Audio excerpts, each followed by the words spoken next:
Hello, hello. In Zavain, kan pathian mingin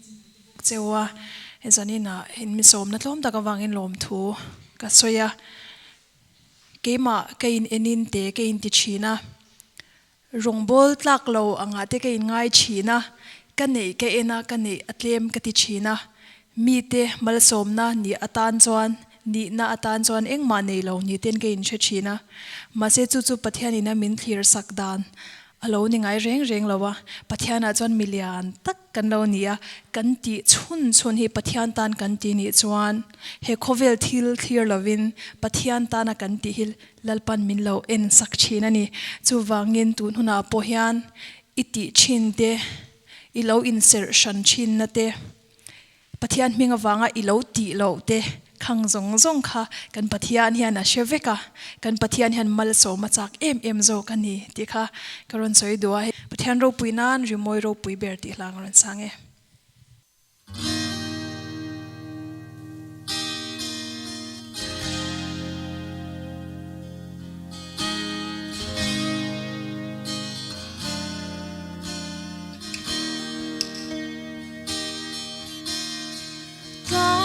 Chuan in mual tin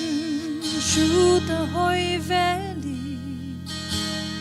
lui pui luang dam diai le chem dam khi qua tin lua tu sing mi ro pui na te ya asiam tu ro pui zia min shil chi Kay zong ga sai zel do min siam tu fakir sa tuan nun min pe tu fakir suai lu zo rimoy dang reng om thelo hey hi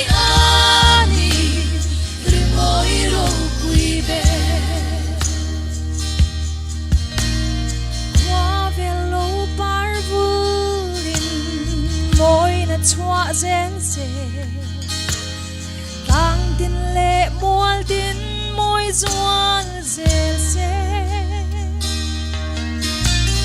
thing tin par vul zuan se sham thiam tin reng ko an moi zuan le siam tu fak zuan ki song ka sai zel do siam tu fakir sa tuan nun min pe tu fakir suai lu zo rimoy dang reng om thelo hey hi ani rimoy ro pui be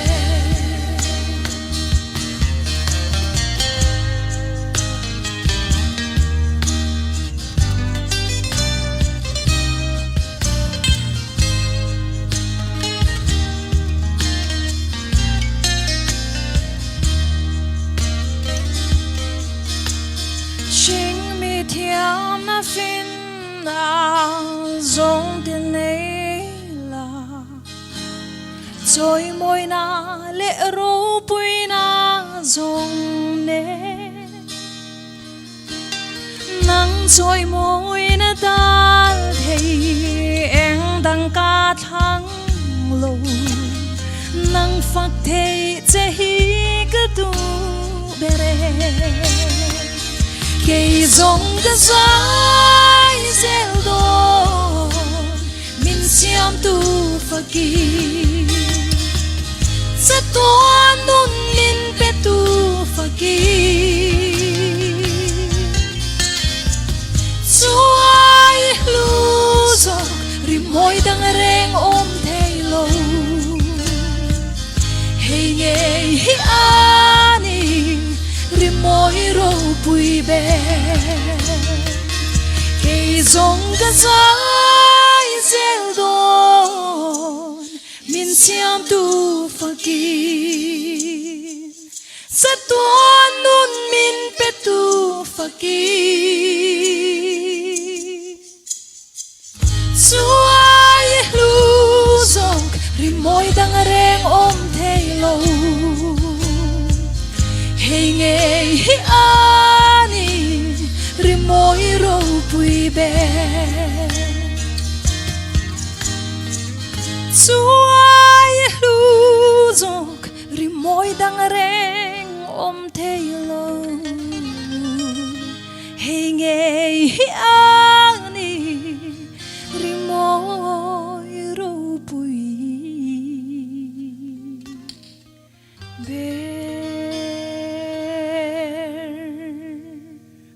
kan pathian ming fakin amro se